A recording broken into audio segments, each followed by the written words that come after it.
Fresh হয়ে আসো, আমি তোমার জন্য পিঠা নিয়ে আসছি। কথাটা বলেই রুহি আমার রুম থেকে চলে গেল। তবে মনে মনে খুশি লাগছে। আমার ধমকে রুহি ভয় পাইছে। না হলে রুহিকে আমি একটা ধমক দিলে আমাকে সাথে সাথে দুইটা দেয়। আর আজকে ভার্সিটিতে যা হইছে, আমি তো ভাবছিলাম বাসায় আসলে রুহি আমাকে শেষ করে দিবে, কিন্তু না, আমাকে তেমন কিছুই বলে নাই। মনে হয় আজকে ভার্সিটির কাহিনী রুহি ভুলে গেছে। তাই আমি মনের আনন্দে চলে গেলাম ফ্রেশ হতে। কিছুক্ষণ পরে আমি ফ্রেশ হয়ে রুমে এসে দেখি রুহি পিঠা নিয়ে আমার রুমে এসে বসে আছে। কিরে রুহি, তুই আজ এত ভালো হলি কেমন করে? রুমে এসে চুপটি করে বসে আছিস, আমাকে একটা ডাকও দিলি না। অন্য সময় তো রুমে এসে রুমটা মাথায় তুলে নিস ডেকে ডেকে। মাঝে মাঝে চুপ থাকতে হয়, আর মাঝে মাঝে চুপ করে থাকা মানে বিপদ লক্ষণ। আর বাদ দাও এইসব কথা, এখন নাও তোমার প্রিয় তেলের পিঠা, খেয়ে দেখো কেমন হলো। রুহির প্রথম কথাটা শুনে মনের মাঝে কেমন যেন একটা ভয় কাজ করছিল, কিন্তু যখন বলল আমার পছন্দের তেলের পিঠা নিয়ে আসছে, তখনই সব ভুলে গিয়ে বলল, আরে দে তাড়াতাড়ি, কতদিন ধরে তেলের পিঠা খাই না, আজ তাহলে আমার আগে এসে ভালো কাজই করলি, আমার জন্য পিঠা বানালি, তোকে অনেকগুলো ধন্যবাদ। ধন্যবাদটা না হয় পরেই দিও, আগে খাও দেখি। কথাটা বলেই রুহি আমার সামনে পিঠার থালাটা এগিয়ে দিল, আর আমি সবকিছু ভুলে পিঠার উপর ঝাঁপিয়ে পড়লাম। মানুষ বলে পেটে খিদা থাকলে তেতো জিনিসও মিষ্টি লাগে। আমার ক্ষেত্রেও তাই হলো। খিদার চোটে প্রথমে দুইটা পিঠা খুব তাড়াতাড়ি খেয়ে ফেললাম, কিন্তু পরে আমার মনে হতে লাগলো তেলের পিঠা সাধারণত মিষ্টি হয়, কিন্তু এই পিঠা কেমন জানি ঝাল লাগছে। আর আস্তে আস্তে আমার মুখে ঝালের পরিমাণটা বাড়তে লাগলো। আমি তখন খাওয়া বাদ দিয়ে রুহির দিকে তাকাতেই রুহি হাসতে হাসতে বলল, কি হলো, খাওয়া বন্ধ করলে কেন? এটা না তোমার প্রিয় পিঠা, তাহলে খাচ্ছ না কেন? খাও, নাকি ঝালে মুখ পুড়ে যাচ্ছে? রুহির কথাগুলো শুনে আমি এতক্ষণে বুঝতে পারলাম খিদার চোটে আমি কত বড় একটা ভুল করে ফেলেছি। তখন মুখটা মলিন করে আমি বললাম, রুহি প্লিজ, ঝালে আমার মুখ পুড়ে যাচ্ছে, তাড়াতাড়ি আমাকে পানি দে, না হলে আমি মরে যাব ঝালে। বলতে বলতে আমার চোখ দিয়ে পানি চলে আসছে। আমার প্রশ্নের সঠিক উত্তর না পাওয়ার আগ পর্যন্ত তোমাকে পানি তো দূরের কথা, মরার জন্য একটু বিষও দিব না। আগে আমার প্রশ্নের জবাব দাও। আমি তোর কোনো প্রশ্নের উত্তর দিব না, আগে পানি দে তারপর দিব, আর না হলে সামনে থেকে সর, আমি নিজেই পানি নিয়ে খেতে পারবো। আমি কথাটা বলার সাথে সাথে রুহি গিয়ে আমার রুমের দরজাটা বন্ধ করে দেয়, আর রাগী একটা ভাব নিয়ে আমার সামনে এসে বলে, যতক্ষণ না আমি চাইবো তুমি আমার সামনে থেকে এক পাও নড়তে পারবি না। আগে আমার প্রশ্নের উত্তর দে, তারপর তোর মুখের জ্বালা কিভাবে কমাতে হয় সেটা আমি দেখবো। আর যদি আমার কথা না শুনিস, তাহলে থালিতে যতগুলো মরিচ মিশানো পিঠা আছে সবগুলো তোকে জোর করে খাওয়াবো। রুহির এমন রাগ দেখে সত্যি আমি অনেক ভয় পেয়ে যাই। আর ও আমাকে যেভাবে তুই তোকারি করছে, মনে হয় রাগটা ওর মাথায় চড়ে বসছে। আর এখন যদি আমি একটু উল্টাপাল্টা কিছু বলি, তাহলে রুহি সত্যি আমাকে এই ঝাল মেশানো পিঠাগুলো খাওয়াবে। তখন আমি বললাম, আচ্ছা ঠিক আছে, কি জানতে চাস তাড়াতাড়ি বল, আমার অনেক ঝাল লাগতেছে। জয়া শাকচুন্নির সাথে তোর কিসের সম্পর্ক? সত্যি করে বল, না হলে তোর খবর আছে। জয়ার সাথে আমার কোনো সম্পর্ক নাই, ও তো আমার ফ্রেন্ড মাত্র। আমার সাথে মিথ্যা বলবি না। ওই শাকচুন্নি যদি তোর ফ্রেন্ড হয়, তাহলে তোর বন্ধু সুজাত কেন বলল জয়া নাকি তোকে প্রপোজ করবে? আরে সব মিথ্যা কথা, সুজাত তোর সাথে মজা করছে। জয়ার সাথে আমার এমন কোনো সম্পর্ক নাই, বিশ্বাস কর। জয়া শাকচুন্নি যদি ফ্রেন্ড হয়, তাহলে তুই কেন বললি যে আজকে ওর প্রপোজাল একসেপ্ট করে নিবি, আমার জন্য ভাবি নিয়ে আসবি? বল, কেন বললি এই কথা? আরে আমি তো এমনি বলছি, যাতে তুই আর আমার পিছনে না লাগিস। আমি চাই না আমাদের মধ্যে অন্য কোনো সম্পর্ক তৈরি হোক, তাই আমি ভাবছি তোকে এই কথা বললে হয়তো তুই আর আমার সাথে এমন পাগলামি করবি না। আমার কথাটা শুনেই রুহির রাগটা একটু কমে যায়, যেটা ওর মুখ দেখেই বোঝা যাচ্ছিল। তখন রুহি আমাকে বলল, শোনো, তুমি চাও আর না চাও, আমি তোমাকে চাই সারা জীবনের জন্য। আর তুমি আমাদের মাঝে যে সম্পর্ক না হওয়ার জন্য পালাতে চাইছো, আমি সেই সম্পর্ক করেই ছাড়বো, হয় আপোষে না হয় জোর করে। রুহির কথা শুনে আমি বললাম, দেখ রুহি, এসব পাগলামি করিস না, এটা কখনো হবে না। পরিবারের মানুষ জানলে খারাপ বলবে, তুই কেন বুঝিস না? আমি কোনো পাগলামি করছি না, যা বলছি মন থেকে বলছি। এখন থেকে কান খুলে শুনে রাখো, আমি তোমাকে ভালোবাসি, এবং নিজের চাইতেও বেশি। তাই আমাকে ছাড়া অন্য মেয়েকে ভালোবাসা তো দূরের কথা, যদি চিন্তাও করো তাহলে সেই দিন দেখবে এই রুহি কি জিনিস। বয়সে তোমার ছোট বলে হালকা ভাবে নিও না। কথায় আছে না, ছোট মরিচের ঝাল বেশি। আজকে শুধু তোমাকে ছবির টিজার দেখাইছি, যদি অন্য মেয়ের সাথে ইটিস পিটিস করো তাহলে বাকি পিকচার দেখিয়ে দিব। একদম ফিল্মের হিরোইনের মতো ভাব নিয়ে বলল। একে তো ঝালে আমার মুখ পড়ে যাচ্ছে, তারপর রুহির কথাটা শুনে মনে হয় ঝালটা আরো বেড়ে গেল। তখন আমি বললাম, দেখ আমার ঝালে মুখ পড়ে যাচ্ছে, আর আমি তোর সব প্রশ্নের উত্তরও দিয়ে দিছি। এখন তোর ডায়লগবাজি বাদ দিয়ে হয় পানি দে, না হলে সামনে থেকে সর, আমি নিজেই পানি খাবো। না না না, আমি যেহেতু তোমাকে ঝাল লাগাইছি তাহলে ঝালটা আমিই কমাবো। তুমি শুধু দেখো আমি কি করে 1 মিনিটেই ঝালকে মিষ্টি বানিয়ে দিই। কথাটা বলেই রুহি আমার দিকে আসতে লাগলো। রুহির আমার দিকে এমন ভাবে আসাটা আমার কাছে কেমন যেন সুবিধার মনে হচ্ছে না। তখন আমি বললাম, রুহি দেখ, তুই আমার একদম কাছে আসবি না, আমার আর ঝাল লাগছে না, তুই আস। আমি আর কিছু বলার আগে রুহি এসে হপ করে আমার মাথার চুল খামচে ধরে, আমার ঠোঁটের সাথে ওর ঠোঁটগুলো মিশিয়ে দেয়, আর আমাকে ধাক্কা দিয়ে খাটে শুইয়ে দিয়ে আমার উপর নিজের শরীরটা ছেড়ে দিয়ে ঠোঁটের উপর অত্যাচার শুরু করে রুহি।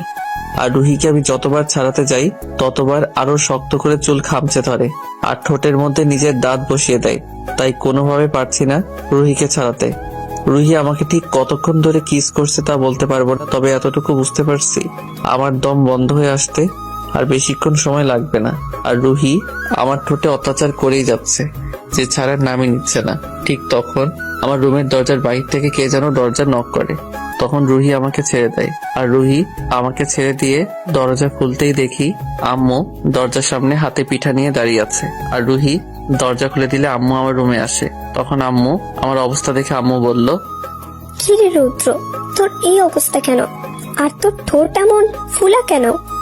আম্মুর এমন প্রশ্ন শুনে আমি চিন্তায় পড়ে যাই। কি বলবো এখন? মনে হয় এখনই আম্মু সব বুঝে যাবে। তাই কিছু একটা ভেবে আম্মুকে যেই আমি কিছু বলতে যাব তার আগে রুহি বলে ওঠে, বড় আম্মু, তুমি তো জানো না তোমার ছেলে শুধু হাতে পায়েই বড় হয়েছে, কিন্তু আচরণে এখনো সেই বাচ্চাই রয়ে গেছে। না হলে দেখো না, পিঠা খেতে গিয়ে নিজের ঠোঁটে নিজেই কামড় মারছে, এখন ঠোঁট ফুলে কলা গাছ হয়ে গেছে। রুহির কথা শুনে আমি মনে হয় আকাশ থেকে টপ করে মাটিতে পড়লাম। কত সুন্দর করে মিথ্যা কথা বলছে। ওর কথা শুনে মনে হয় রুহি না, আমি নিজেই নিজের ঠোঁটে কামড় মারছি। তখন আম্মু বলল, একদম ঠিক বলছিস রুহি, এখনো ও বাচ্চাই রয়ে গেছে। না হলে খাবার খাওয়ার সময় কেউ এমন তাড়াহুড়ো করে নাকি? একদম ঠিক হয়েছে, এখন বুঝো মজা কেমন লাগে। আম্মুর কথা শুনে এখন নিজেকে বড় অসহায় লাগছে, আর নিজেকে এখন সত্যি একটা বাচ্চাই মনে হচ্ছে। বাচ্চা না হলে কি রুহি আমাকে আজ এভাবে অত্যাচার করে, আর আমারও সব মুখ বুঝে বেড়ে নিতে হয় নাকি? আমি যখন মনে মনে এসব ভাবছি তখন আম্মু আবার বলল, তোর জন্য আরো পিঠা আনছি, আরো খাবি নাকি? রেখে দিব, পরে খাবি। আম্মুর মুখের পিঠার কথা শুনে চিৎকার করে বললাম, না আর পিঠা খাবো না। শুধু আজ না, বেঁচে থাকতে আর পিঠার নাম মুখেও নিব না। আমার পিঠা খাওয়ার শখ মিটে গেছে, এগুলো আমার সামনে থেকে নিয়ে যাও প্লিজ। আমার এমন কথা শুনে আম্মু অবাক হয়ে যায়। তখন আম্মু বলল, হঠাৎ করে তোর আবার কি হলো? পিঠার নাম শুনলে তো তোর ঘুম আসে না, আর আজকে বলছিস পিঠা খাবি না? আচ্ছা, তোর যা ইচ্ছা কর। আর শোন, কালকে তোর খালাতো বোন তানহা আসবে, তুই গিয়ে ওকে বাস স্ট্যান্ড থেকে নিয়ে আসিস। আচ্ছা ঠিক আছে, যাবো আনতে। এখন তোমরা যাও, আমি একটু একা থাকতে চাই। রুহি এতক্ষণ চুপ করে দাঁড়িয়ে আমার আর আম্মুর কথা শুনছিল আর মিটমিট করে হাসছিল, কিন্তু যখনই আম্মুর মুখে তানহার নামটা শুনলো তখনই ওর হাসি মাখা মুখটার মাঝে কেমন যেন একটা চিন্তার ছাপ ভেসে ওঠে। আর আমার কথা শুনে রুহি আর আম্মু আমার রুম থেকে বেরিয়ে যায়, আর আমিও একটু বিছানায় শরীরটা এলিয়ে দিয়ে শুয়ে পড়ি। একে তো সারাদিন ক্লাস করে ক্লান্ত লাগছিল, আর সেই সাথে রুহির অত্যাচারে এখন আরো বেশি ক্লান্ত লাগছে। আমি বিছানায় শোয়া মাত্রই যেই চোখে ঘুমটা লেগে আসছিল ঠিক তখন রুহি আমার রুমে আবার আসে, আর এসেই আমাকে কলার ধরে টেনে শোয়া থেকে উঠে বসায়। তখন রুহি আমাকে বলল, এখন যা বলবো ভালো করে শুনে রাখো। তোমার খালা তো তানহা আসতেছে বলে যেন খুশিতে পিঠে আবার পাকনা না গজায়। যদি ওর সাথে বেশি ঢলাঢলি করতে দেখি তাহলে কিন্তু তোমার পাকনা আমি ছেটে দিব। আর এমনিতেও মেয়েটার খুব গায়ে পড়া স্বভাব, ওকে আমার একদম ভালো লাগে না। তাই ওর কাছ থেকে দূরে দূরেই থাকবে। ওই, তুই তানহাকে নিয়ে বাজে কথা বলবি না। নিজে সারাদিন আমার গায়ে পড়ে থাকে, আবার অন্যজনকে বলে গায়ে পড়া স্বভাব। আর ও আমার ছোট বোন হয়, এতদিন পরে আমাদের বাসায় আসতেছে, আমার সাথে মজা করবে না তো কার সাথে করবে? আমাকে তো বোঝাতে আসবে না, তোমার বোন হয় নাকি কি হয় সেটা আমি জানি। আর আমাকে বলো তোমার গায়ে পড়ে থাকি, ব্যাস বেশ করি। দরকার পড়লে তোমার গায়ে না, তোমার গলায় ঝুলে থাকবো সারাক্ষণ, কারণ তুমি শুধু আমার, আর কারোর হতে দিব না। তোর এই আশা কোনোদিনও পূরণ হবে না, এখন যা সামনে থেকে। আমাকে মুখ ভেঙ্গানো হচ্ছে তাই না? এখন কি তাহলে আবার শুরু করব নাকি? কি করবি তুই? এত তাড়াতাড়ি ভুলে গেলে? ঠোঁটের ব্যথাটা মনে হয় কমে গেছে। দাঁড়াও, আবার শুরু করছি। কথাটা বলেই রুহি আমাকে যেই আবার ধরতে আসছে, আমি তখন খাটের অন্য পাশে গিয়ে অসহায়ভাবে রুহিকে বললাম, প্লিজ রুহি, মাপ চাই, আর এমন বলবো না। তুই যা বলবি তাই করব। প্লিজ এখন আর পাগলামি করিস না, আমাকে একটু একা থাকতে দে। আমার কথা শুনে রুহি মিষ্টি হেসে বলল, এই তো আমার লক্ষ্মী জামাই, এরকম সব সময় বউয়ের সাথে বউয়ের কথা শুনে চলবে, না হলে কিন্তু অনেক অত্যাচার সহ্য করতে হবে। আর তানহার কাছ থেকে দূরে থাকবে, ওকে? আগে তোমাকে কলেজে চোখে চোখে রাখতে হতো, এখন মনে হয় বাসাতেও দেখে রাখতে হবে, না হলে কোন শাকচুন্নি এসে আমার বোকা জামাইটাকে পটিয়ে পাটিয়ে নিয়ে যায়। এরকম আরো হাজারটা কথা শুনিয়ে রুহি আমার রুম থেকে বিদায় নেয়।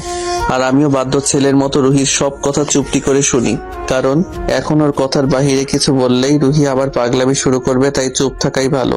আর এইভাবে সেদিনকার মতো দিনটা করলাম। পরের দিন বিকালে আমি চলে যাই বাস স্ট্যান্ড আমার খালাতো বোন তানহাকে আনতে। আমি বাস স্ট্যান্ড যাওয়ার কিছুক্ষণ পরই তানহা এসে পৌঁছে যায়, আর তানহা আমাকে দেখেই বলল, ভাইয়া কেমন আছো? ভালো আছি, তুই কেমন আছিস? আগে যেমনই ছিলাম, তবে এখন অনেকটাই ভালো আছি। মানে এখন ভালো আছিস মানে কি? সেটা তোমাকে পরে বলবো, এখন বাসায় চলো। আমি আর কিছু না বলে তানহাকে বললাম বাইকে উঠতে, আর তানহা বাইকে উঠে আমাকে পিছন থেকে শক্ত করে জড়িয়ে ধরলো। তখন আমি বললাম, তানহা একটু দূরে সরে বস। এত চেপে বসলি কেন? যদি পড়ে যাই তাই তোমাকে শক্ত করে ধরছি, আমার বাইকে উঠতে ভয় করে। তারপর আমিও আর কিছু না বলে বাইক নিয়ে বাসার দিকে যেতে থাকি, আর তানহা আমাকে পিছন থেকে বুকে দুহাত দিয়ে জড়িয়ে ধরে আছে। এখন আমার শুধু ভয় একটা, রুহি যদি দেখে যে তানহা আমাকে এমন ভাবে জড়িয়ে ধরে আছে, তাহলে আমার কি হবে সেটা ওপরওয়ালা ভালো জানে। তানহাকে নিয়ে আমি বাসার সামনে আসতেই দেখি আমাদের বাসার গেটের কাছে রুহি দাঁড়িয়ে আছে। আর রুহি যখন দেখলো তানহা আমাকে এমন ভাবে জড়িয়ে ধরে আছে, তখন রুহির হাস্যোজ্জ্বল চেহারাটা মুহূর্তেই কালো হয়ে গেল, আর ফর্সা চেহারাটা যেন মুহূর্তেই রাগে লাল হয়ে গেল। আমি রুহির চেহারা দেখে ভীষণ ভালোভাবে বুঝতে পারছি আমার কপালে বিপদ আছে, তাই রুহির কাছে যত পালিয়ে থাকতে পারি নিজের জন্য ততই মঙ্গল। আমি বাসার সামনে গিয়ে তানহাকে বাইক থেকে নামিয়ে বললাম, তানহা তুই রুহির সাথে বাসার ভিতরে যা, আমি একটু পরে আসবো। ঠিক আছে, কিন্তু তুমি এখন কোথায় যাবে? আর তুমি না থাকলে কি আমার বাসার মধ্যে ভালো লাগবে নাকি? একে তো তানহা আমাকে এভাবে জড়িয়ে ধরছে, সেই রাগে রুহি ফেটে যাচ্ছে, তার উপর তানহার এই আহ্লাদি কথাবার্তা যেন রুহির গায়ে রাগটা আরো বাড়িয়ে দিচ্ছে, যেটা রুহির চেহারা আর আমার দিকে রাগীভাবে তাকানো দেখে বোঝা যাচ্ছে। তখন আমি বললাম, তানহা তুই রুহির সাথে বাসায় যা, আমার একটা জরুরি কাজ আছে, আমি পরে আসতেছি, তখন তোর সাথে কথা বলবো। এমনিতেই মাথার উপর বিপদ ঘুরঘুর করছে, তুই কথা বলে সে বিপদটা আর বাড়িয়ে দিস না। আচ্ছা ঠিক আছে, তাহলে তুমি যাও, কিন্তু তাড়াতাড়ি বাসায় ফিরে আসবে, আমি কিন্তু তোমার অপেক্ষা করব। তারপর রুহি আর তানহা দুজনে মিলে বাসার ভিতরে যেতে লাগলো, আর রুহি আমাদের বাসার দরজার সামনে গিয়ে তানহাকে বলল, তানহা তুমি বাসার ভেতরে যাও, আমার রুদ্রকে একটা কথা বলার আছে, সেটা বলে আসি, কেমন? আচ্ছা ঠিক আছে। কথাটা বলেই তানহা আমাদের বাসার ভিতর ঢুকে যায়। এদিকে আমি শুধু দেখছিলাম রুহি তানহাকে নিয়ে বাসার ভিতরে যায় নাকি আবার ফিরে এসে আমাকে কিছু বলে, কিন্তু যখন দেখলাম রুহি দরজার সামনে গিয়ে আবার থেমে গিয়ে তানহা কিছু বলতেছে, তখন আমি বাইকটা ঘুরিয়ে বাসা থেকে বেরিয়ে যেতে থাকি। ঠিক তখনই রুহি পিছন থেকে চিৎকার করে বলল, ওই কুত্তা দাঁড়া বলছি, পালিয়ে যাবি কোথায়? রুহির চিৎকার শুনে আমি দাঁড়িয়ে যাই। তখন রুহি আমার কাছে এসে বলল, বাহ, আমার কাছ থেকে পালানো হচ্ছে তাই তো? কিন্তু পালিয়ে যাবি কোথায়? রাতে বাসায় আসবি না? তখন তোকে দেখে নিব। আমি পালাবো কেন? আমি কি কিছু করছি নাকি যে কাউকে